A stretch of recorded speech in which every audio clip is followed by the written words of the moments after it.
My cooking চ্যানেলে সকলকে স্বাগত। আজকে আমি আমার পছন্দের একটি স্বাস্থ্যকর মাছের ঝোলের রেসিপি আপনাদের সঙ্গে শেয়ার করছি। এটি আমি শিঙি মাছ দিয়ে করেছি।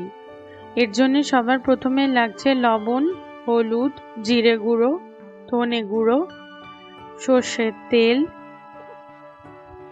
কুচো করে কেটে রাখা পেঁয়াজ, আদা কুচি, লঙ্কা কুচি, আলু এবং পটল লম্বা করে কেটে রাখা। তারপরে জিওল মাছগুলিকে আমি ভালো করে পরিষ্কার করে দু টুকরো করে কেটে ভেজে রেখেছি। তারপর কড়াইতে জিওল মাছের ভাজা তেলের মধ্যে পেঁয়াজগুলোকে বাদামি করে ভেজে নিয়েছি। তারপর এর মধ্যেই লম্বা করে কেটে রাখা আলুগুলি দিয়ে দিয়েছি। তার সাথে লঙ্কা দিয়ে বেশ কিছুক্ষণ ভেজেছি। আলুটা বেশ কিছুক্ষণ ভাজা হলে একে একে পটলগুলিও দিয়ে দিয়েছি। ভুল ত্রুটি হলে ক্ষমা করবেন এবং অবশ্যই কমেন্টে আমাকে জানাবেন। এরপরে পটল এবং আলুকে বেশ কিছুক্ষণ ধরে ভেজেছি।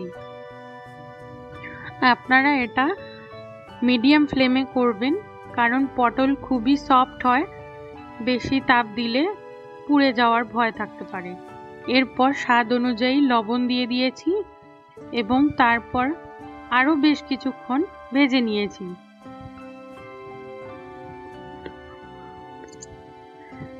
এরপরে আমি আদা কুচিগুলি দিয়ে দিয়েছি।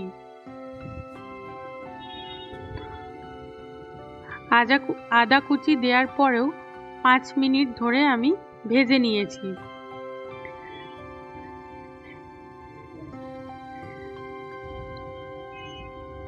এরপরে জিরে গুঁড়ো, ধনে গুঁড়ো এবং তার সাথে হলুদও দিয়ে দিয়েছি।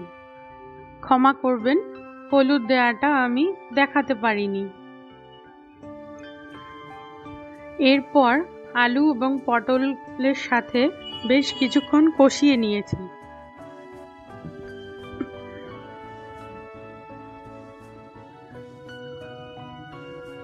বেশ লাল হয়ে কষে আসলে এরপরে আপনারা আপনাদের পছন্দ অনুসারে ঝোলের জন্য জল দিয়ে দেবেন।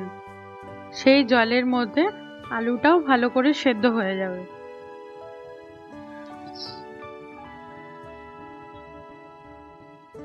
এরপর ভেজে রাখা মাছগুলিকেও এই ঝোলের মধ্যে দিয়ে ভালো করে ওলট পালট করে দেবেন, যাতে মাছের গায়ে ভালো করে ঝোলটা ঢুকে।